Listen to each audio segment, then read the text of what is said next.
Hypertrichosis, also known as the werewolf syndrome, is a blanket medical term for the overproduction of hair anywhere on the body. This rare and truly odd disease can affect both men and women and can be congenital or acquired. This excessive hair can cover the entire body, but in some cases it is only produced in specific localized areas. The more intense forms of this disease contributed to the ancient folklore about wolfmen, and patients with this disorder have long since been viewed as a marvel, often featured in freak shows of many carnivals. The most famous of these cases was Jojo, the dog-faced boy. The first serious case of hypertrichosis was documented in 1648 by a man called Aldrovandus, who described his family from the Canary Islands who were afflicted with the disease. Himself, his 2 daughters, a son, and a grandchild were all affected, and ended up spending a great portion of their lives in France as a curiosity to the nobles. Since the Middle Ages, it is estimated that there have only been about 50 individuals with congenital hypertrichosis. However, the acquired varieties are much more common.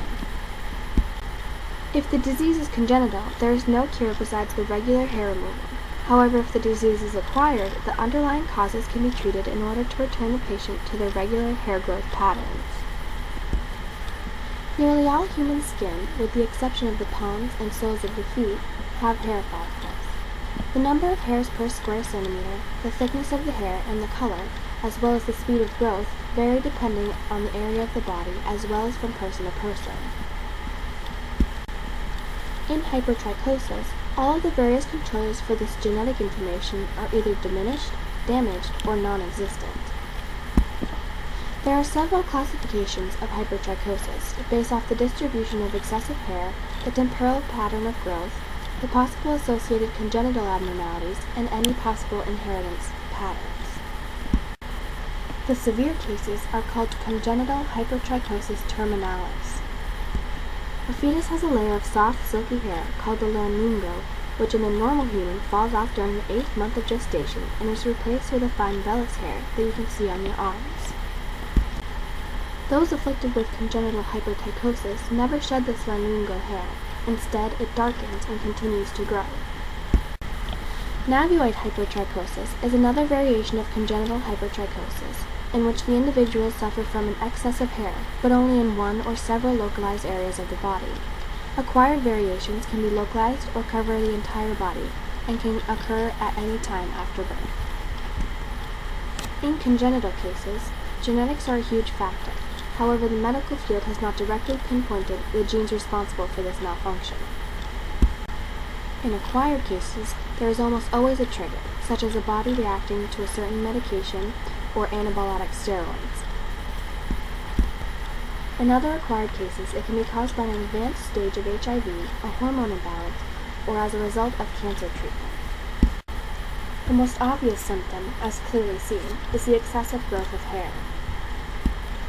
Congenital hypertrichosis terminalis is sometimes associated with gingival hyperplasia, a disease that causes the swelling and growth of the gums around the teeth. It is also common for those with congenital hypertrichosis terminalis to have a soft, smooth, and gentle voice. As for those with navuoid hypertrichosis, there are no known associated diseases except for those who have excessive hair growth on their lower back, who would most likely have a disease called spinal bifida, a birth defect in which the backbone and spinal cord don't close properly before birth.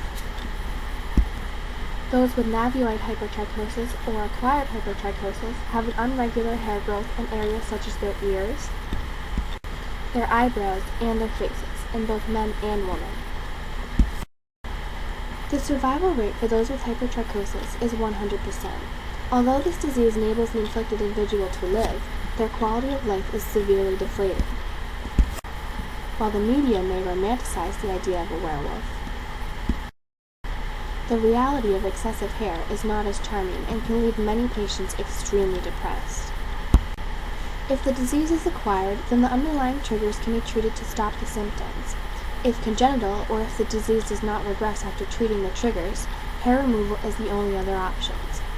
Patients can shave, wax, use depilatories, which are hair removal creams, or use bleach products to lessen the appearance of the hairs.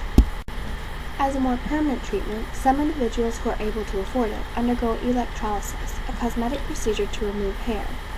This treatment was developed more than 100 years ago to treat people with ingrown eyelashes, and is now an expensive but more effective treatment for permanent hair removal. This procedure is permanent as it doesn't just remove hair as temporary treatments do. Instead, it destroys the hair follicle, so no hair can ever grow back. Unfortunately, this procedure is slow and expensive, leaving many without an effective treatment for their condition. Although this condition can be extremely serious and very undesirable, those who suffer from it are able to lead healthy lives.